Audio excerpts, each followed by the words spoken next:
Most important topics CA inter जनवरी 25 group 1 के लिए एग्जामिनर के हॉट फेवरेट टॉपिक्स जो जनवरी 25 की एग्जाम में पूछे जाने के बहुत ज्यादा चांसेस हैं, जिसमें से आप एक्सपेक्ट कर सकते हो अराउंड 92 प्लस मार्क्स का पेपर।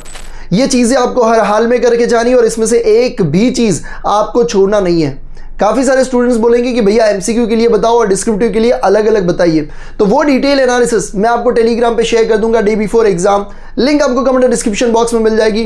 टेलीग्राम चैनल को ज़रूर से ज्वाइन कर लीजिए और ये टॉपिक्स काफ़ी एनालिसिस करने के बाद मैं आपको प्रोवाइड करने जा रहा हूँ। जैसे लास्ट एग्जाम में काफ़ी बेनिफिट हुआ था, इस एग्जाम में भी आपको काफ़ी सारा बेनिफिट होने वाला है। So let's begin. शुरुआत करते हैं अकाउंटिंग स्टैंडर्ड से। शुरुआत करते हैं कि कौन से अकाउंटिंग स्टैंडर्ड जनवरी 25 के लिए इंपोर्टेंट है। अगर मैं बात करूं तो आपके लिए accounting standard 3, accounting standard 7, 9, 10 and 13 ये अकाउंटिंग स्टैंडर्ड्स आपके लिए बहुत इंपॉर्टेंट है। आगे भी बात करें तो और कौन से अकाउंटिंग स्टैंडर्ड्स 14, 16, 17 और भी कुछ अकाउंटिंग स्टैंडर्ड्स है जो आपके लिए जनवरी 25 के लिए बहुत इंपॉर्टेंट है।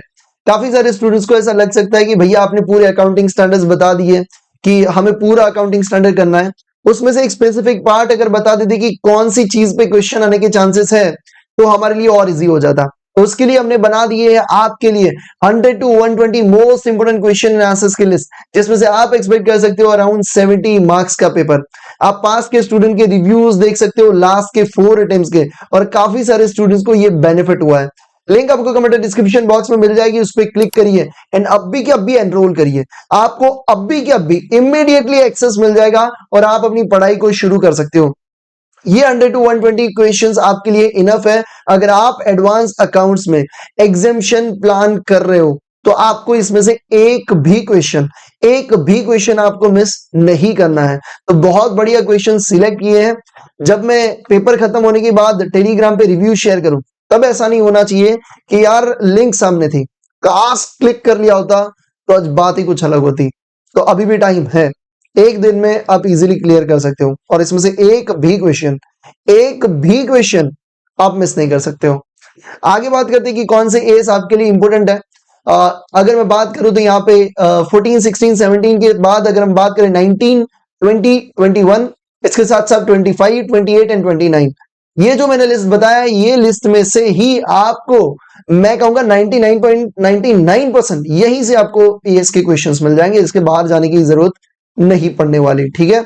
अगर हम बात करें एक और चीज के बारे में, प्रिपरेशन ऑफ फिनेंशियल स्टेटमेंट, इसके साथ साथ इंटरनल रिकंस्ट्रक्शन की बात करें तो उसमें आप जरूर से देख के जाइएगा, क्योंकि जो न्यू सिलेबस में फर्स्ट अटेम्प्ट में 14 मार्क्स, फिर अभी लास्ट क्वेश्चन में पूछा गया एंड तो अभी चांसेस है कि हो सकता है कि इंटरनल रिकंस्ट्रक्शन का एक बड़ा क्वेश्चन भी देखने के चांसेस हो सकते हैं, ठीक है। इसके बाद अगर हम बात करें ब्रांच के बारे में तो ब्रांच में 6 मार्क्स के लिए लास्ट क्वेश्चन हर बार की तरह पूछा जाएगा। बट इसमें इस बार कौन सा चीज पूछा जाएगा वो मैं आपको बता दूंगा टेलीग्राम चैनल पे डे बिफोर एग्जाम, कि debtor method, stock and debtor method, foreign वाला पूछेंगे कि मतलब क्या चीज करेंगे, इंडिपेंडेंट करेंगे, तो वो मैं आपको इन्फॉर्म कर दूंगा डे बिफोर एग्जाम। तो ब्रांच के लिए वो वाला मेथड सिर्फ पढ़ लेना तो आपका काम हो जाएगा भैया, ठीक है। तो इसके साथ साथ अब ये सब चीजें मैं क्यों बता रहा हूं, क्योंकि मैं लास्ट के 10 अटेम्प्ट्स का एनालिसिस करके बैठा हूं। क्वेश्चंस इतने तगड़े तगड़े सिलेक्ट किए कि भाई वो क्वेश्चंस कर लो, खत्म है बात भाई। That's enough to clear your exam और even to score the examination. तो लिंक आपको कमेंट डिस्क्रिप्शन बॉक्स में मिल जाएगी। लॉ में हम सबसे पहले बात करते हैं मॉड्यूल नंबर 2 के बारे में। तो मॉड्यूल नंबर 2 में आप देख सकते हो chapter number 7, chapter number 8, 9 and 10। ये जो चैप्टर्स हैं ये आपके लिए बहुत बहुत इंपॉर्टेंट है सीए इंटर जनवरी 25 की एग्जाम के लिए। बात हो गई, अब बात करते हैं मॉड्यूल नंबर 1 में। तो मॉड्यूल नंबर 1 में मेरे हिसाब से इंपॉर्टेंट चीजें मुझे तो नहीं लग रही है, ठीक है। इसका मतलब ये नहीं कि इसमें से पूछेंगे नहीं भाई, काफी सारे ना मिस इंटरप्रेट कर देते हैं, भैया तुम तो बोल रहे हो कुछ नहीं पूछेंगे तो ये ऐसे दिया। अरे बेटा पूछेंगे, बट आपकी प्रायोरिटी तो होनी चाहिए क्या चीजें पढ़ना है, ठीक है। तो मेरे हिसाब से आपकी फर्स्ट प्रायोरिटी वाले जो चैप्टर्स मैं आपको बता रहा हूं उसमें से ये होने बहुत जरूरी है। और इसके बाद आपके मॉड्यूल नंबर 3 में बात करें तो फर्स्ट प्रायोरिटी वाले पूरा मॉड्यूल 3 में बोलूंगा, क्योंकि अगर आप मार्क्स देखोगे किस तरीके से डिस्ट्रीब्यूट होते हैं, कौन से टॉपिक्स पूछे जा रहे हैं इनमें से, तो आप देखोगे तो आपको समझ में आएगा कि ये जो आपके चैप्टर्स हैं वो बहुत इंपॉर्टेंट है जनवरी 25 की एग्जाम के लिए। और जो क्वेश्चन जो सिलेक्ट किए हैं लास्ट के 10 अटेम्प्ट्स को सिलेक्ट करके मोस्ट इंपोर्टेंट क्वेश्चन आंसर्स की लिस्ट है आपके पास भाई। बाकी डिटेल एनालिसिस एमसीक्यू में क्या चीजें आएगा, कौन सा चैप्टर आएगा, पेपर पूरा बना के मैं आपको बता दूंगा कि भैया क्वेश्चन नंबर 1 में कौन से चैप्टर, 2 में कौन से चैप्टर्स, वो सब चीजें मैं आपको टेलीग्राम पे डे बिफोर एग्जाम शेयर कर दूंगा फ्री ऑफ कॉस्ट। तो टेलीग्राम चैनल को भी जरूर से ज्वाइन कर लीजिए। तो शुरुआत करते हैं इनकम टैक्स वाले पार्ट से। इनकम टैक्स वाले पार्ट में आपके लिए मोस्ट इंपोर्टेंट रेसिडेंशियल स्टेटस वाला तो आपको हर हाल में करके ही जाना होता है भाई, उसमें तो आप आंख बंद करके आपको करना रहता है, ठीक है।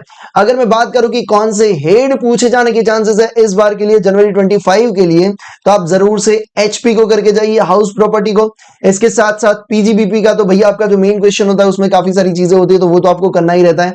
एंड यस, आईफोर्स अदर इनकम वाला जो हेड है वो आपके लिए इस बार करना बहुत जरूरी है जनवरी 25 के लिए। इसके साथ साथ बाकी में देखें तो क्लबिंग का एक क्वेश्चन आपको देखने को मिलने के चांसेस है, क्योंकि set of and carry forward काफी टाइम से दिख रहा है। इस बार क्लबिंग के लिए मुझे ओपिनियन ज्यादा लग रहा है कि हाँ, अगर सेट ऑफ कैरी फॉरवर्ड में रहेगा बट क्लबिंग का ज्यादा पोर्शन उसमें आपको देखने को मिलेगा। इसके साथ साथ बात करें टीडीएस टीसीएस का, तो 4 मार्क्स का क्वेश्चन आपका रहता है 2B का, तो वो तो आपको पता ही कि कॉम्बिनेशन वाला एक ही क्वेश्चन पूछ लेते हैं टीडीएस एंड टीसीएस, तो वो आप अपने हिसाब से कर लेना है, ठीक है। रिटर्न फाइलिंग वाला बहुत इंपॉर्टेंट है, बहुत बहुत इंपॉर्टेंट है, बहुत बढ़िया तरीके से करके जाने का, ठीक है। And yes, full fledge question तो आपको आता ही है। तो इतनी चीजें हैं जो इनकम टैक्स के लिए। जीएसटी वाले पार्ट में बताएं तो जीएसटी वाले पार्ट में आपको यहाँ पे रिवर्स चार्ज वाला बहुत इंपॉर्टेंट है भाई इसके लिए, ठीक है। आरसीएम करके जाने का, एग्जेम्पशन फ्रॉम टैक्स वाला वो भी करके जाने का। कॉम्पोजिशन एमसीक्यू के लिए आपको देखने को मिलने के चांसेस है। हाँ भाई, कई लोग बोलेंगे भैया एमसीक्यू वो डे बिफोर एग्जाम टेलीग्राम पे सब डिटेल में देता ही हूं भाई, ठीक है, तो वहां पे आप जरूर से ज्वाइन हो जाइएगा। इसके बाद प्लेस ऑफ सप्लाई ऑलवेज पूछते हैं और पूछने वाले हैं। वैल्यू ऑफ सप्लाई अब काफी टाइम से दिखा नहीं है, तो वो देखने के चांसेस है, वो आएगा। आईटीसी ऑब्वियसली भाई आने ही वाला है, ठीक है। अनजीएसटी लायबिलिटी आप जो कैलकुलेट करते हो आउटपुट टैक्स एंड आईटीसी के हिसाब से, तो ये चीजें आपको करके जाना बहुत जरूरी है भाई। इतनी चीजें। बाकी एमसीक्यू के लिए चीजें मैं आपको डेफिनेटली टेलीग्राम पे काफी सारी चीजें शेयर करता हूं भाई, वीडियो से ज्यादा टेलीग्राम पे चीजें बहुत ज्यादा आती है, तो टेलीग्राम को जरूर से ज्वाइन कर लीजिए। इतनी चीजें आपको इनकम टैक्स एंड जीएसटी के पार्ट के लिए करके जानी बहुत बहुत जरूरी है।